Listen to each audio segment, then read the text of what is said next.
በስመ አብ ወወልድ ወመንፈስ ቅዱስ አሐዱ አምላክ አሜን። ትንቢተ ዮናስ ምዕራፍ 1። የእግዚአብሔርም ቃል ወደ አማቴ ልጅ ወደ ዮናስ እንዲህ ሲል መጣ። ተነስተ ወደዚያች ወደ ታላቂቱ ከተማ ወደ ነነዌ ሂድ፣ ክፋታቸውም ወደ ፊት ወጥቷልና በእርሷ ላይ ስበክ። ዮናስ ግን ከእግዚአብሔር ፊት ወደ ተርሴስ ይኮበልል ዘንድ ተነሣ። ወደ ኢዮጴም ወረደ። ወደ ተርሴስም የምታልፍ መርከብ አገኘ። ከእግዚአብሔርም ፊት ኮብልሎ ከእነርሱ ጋር ወደ ተርሴስ ይሄድ ዘንድ ዋጋ ሰጥቶ ወደ እርሷ ገባ። እግዚአብሔርም በባሕሩ ላይ ታላቅ ነፋስን አመጣ። በባሕርም ላይ ታላቅ ማዕበል ሆነ። መርከቢቱም ልትሰበር ቀረበች። መርከበኞቹም ፈሩ። እያንዳንዱም ወደ አምላኩ ጮኸ። መርከቢቱም እንድትቀልላቸው በውስጧም የነበረውን ዕቃ ወደ ባሕር ጣሉ። ዮናስ ግን ወደ መርከቡ ውስጠኛው ክፍል ወርዶ ነበር፣ በከባድ እንቅልፍም ተኝቶ ነበር። የመርከቡም አለቃ ወደ እርሱ ቀርቦ ምነው ተኝተሃል? እንዳንጠፋ እግዚአብሔር ያስበን እንደሆነ ተነስተ አምላክህን ጥራ አለው። እርስ በርሳቸውም ይህ ክፉ ነገር በማን ምክንያት እንዳገኘን እናውቅ ዘንድ ኑ ዕጣ እንጣጣል ተባባሉ። ዕጣም ተጣጣሉ። ዕጣውም በዮናስ ላይ ወደቀ። የዚያን ጊዜም ይህ ክፉ ነገር በማን ምክንያት እንዳገኘን እባክህ ንገረን። ሥራህ ምንድን ነው? ከወዴትስ መጣ? አገርህስ ወዴት ነው? ወይስ ከማን ወገን ነህ? አሉት። እርሱም እኔ ዕብራዊ ነኝ፣ ባሕሩንና የብሱን የፈጠረውን የሰማይን አምላክ እግዚአብሔርን አመልካለሁ አላቸው። እነዚያም ሰዎች ከእግዚአብሔር ፊት እንደኮበለለ እርሱ ስለ ነገራቸው አውቀዋልና እጅግ ፈርተው ይህ ያደረግከው ምንድን ነው? አሉት። ባሕሩንም ሞገዱ አጥብቆ ያናወጠው ነበረና ባሕሩ ከእኛ ዘንድ ጸጥ እንዲል ምን እናድርግብህ? አሉት። እርሱም ይህ ታላቅ ማዕበል በእኔ ምክንያት እንዳገኛችሁ አውቃለሁና አንስታችሁ ወደ ባሕር ጣሉኝ፣ ባሕሩም ጸጥ ይልላችኋል አላቸው። ሰዎቹ ግን ወደ ምድሩ ሊመለሱ አጥብቀው ቀዘፉ። ዳሩ ግን ባሕሩ እጅግ አብዝቶ ይናወጥባቸው ነበርና አልቻሉም። ስለዚህ ወደ እግዚአብሔር ጮኸው፣ አቤቱ እንደ ወደድህ አድርገሃልና እንለምንሃለን። አቤቱ ስለዚህ ሰው ነፍስ እንዳንጠፋ ንጹሕም ደም በእኛ ላይ እንዳታደርግ እንለምንሃለን አሉ። ዮናስንም ወስደው ወደ ባሕሩ ጣሉት። ባሕሩም ከመናወጡ ጸጥ አለ። ሰዎችም እግዚአብሔርን እጅግ ፈሩ። ለእግዚአብሔርም መሥዋዕትን አቀረቡ፣ ስለትንም ተሳሉ። ምስጋና ለእግዚአብሔር ይሁን። ምዕራፍ 2። እግዚአብሔርም ዮናስን የሚውጥ ታላቅ ዓሣ አሰናዳ።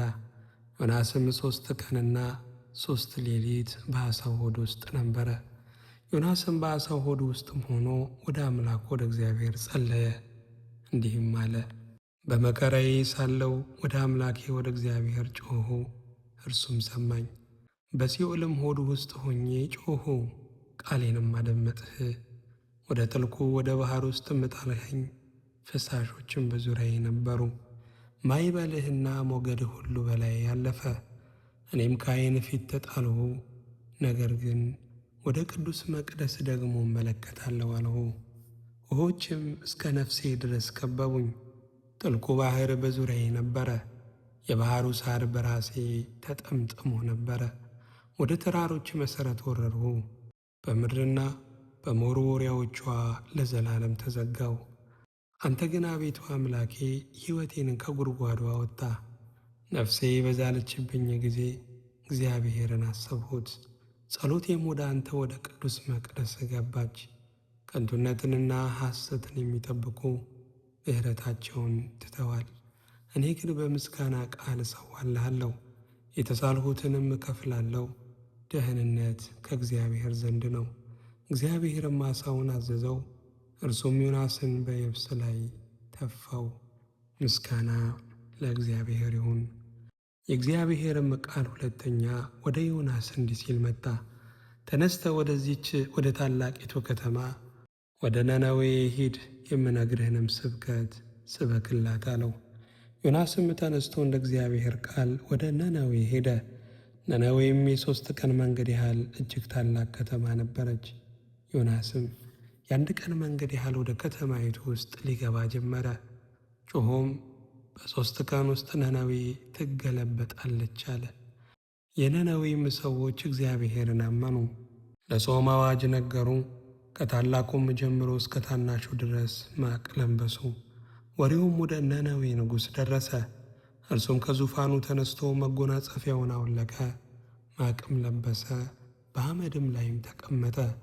አዋጅም አስነገረ። በነነዌም ውስጥ የንጉሡንና የመኳንንቱን ትእዛዝ አሳወጀ። እንዲህም አለ፣ ሰዎችና እንስሶች፣ ላሞችና በጎች አንዳችም አይቅመሱ፣ አይሰማሩም፣ ውሃንም አይጠጡ። ሰዎችና እንስሶችን በማቅ ይከደኑ፣ ወደ እግዚአብሔርም በምሕረቱ ይጩኹ።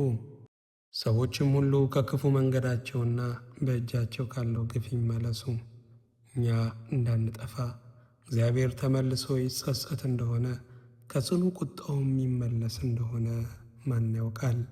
እግዚአብሔርም ከክፉ መንገዳቸው እንደተመለሱ ሥራቸውን አየ። እግዚአብሔርም ያደርግባቸው ዘንድ በተናገረው ክፉ ነገር ተጸጽቶ አላደረገውም። ምስጋና ለእግዚአብሔር ይሁን።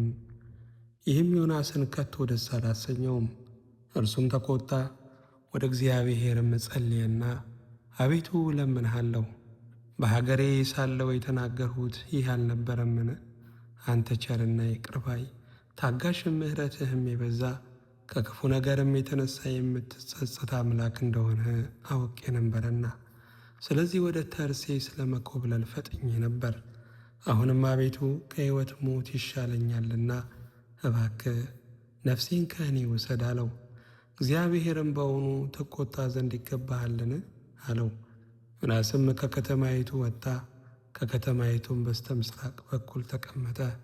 ከተማይቱንም የሚያገኛትን እስኪያይ ድረስ በዚያ ለራሱ ዳስ ሰርቶ ከጥላው በታች ተቀመጠ። እግዚአብሔር አምላክም ጥላ አዘጋጀ፣ ከጭንቀቱም ታድነው ዘንድ በራሱ ላይ ጥላ እንድትሆን በዮናስ ላይ ከፍ ከፍ አደረጋት። ዮናስም ስለ ቅሊቱ እጅግ ደስ አለው። በነጋው ግን ወገግ ባለ ጊዜ እግዚአብሔር ትልን አዘጋጀ፣ እርሷም ቅሊቱን እስክትደርቅ ድረስ መታቻት። ፀሐይም በወጣች ጊዜ እግዚአብሔር ትኩስ የምሥራቅ ነፋስ አዘጋጀ። ዮናስ እስኪዝል ድረስም ፀሐይ ራሱን መታው። ለራሱም ሞትን ፈለገና ከሕይወት ሞት ይሻለኛል አለ። እግዚአብሔርም ዮናስን በውኑ ስለዚህች ቀን ትቆጣ ዘንድ ይገባሃልን? አለው። እርሱም እስከ ሞት ድረስ እቆጣ ዘንድ ይገባኛል አለ። እግዚአብሔርም አንተ ትበቅል ዘንድ ላልደከምክባት ላላሳደግካትም በአንድ ሌሊት ለበቀለች በአንድ ሌሊትም ለደረቀችው ቅል አዝነሃል። እኔስ ቀኛቸውንና ግራቸውን የማይለዩ 120,000 የሚበልጡ ሰዎችና ብዙ እንስሶች ላሉባት ለታላቂቱ ከተማ ለነነዌ አላዝንምን? አለው። ምስጋና ለእግዚአብሔር ይሁን።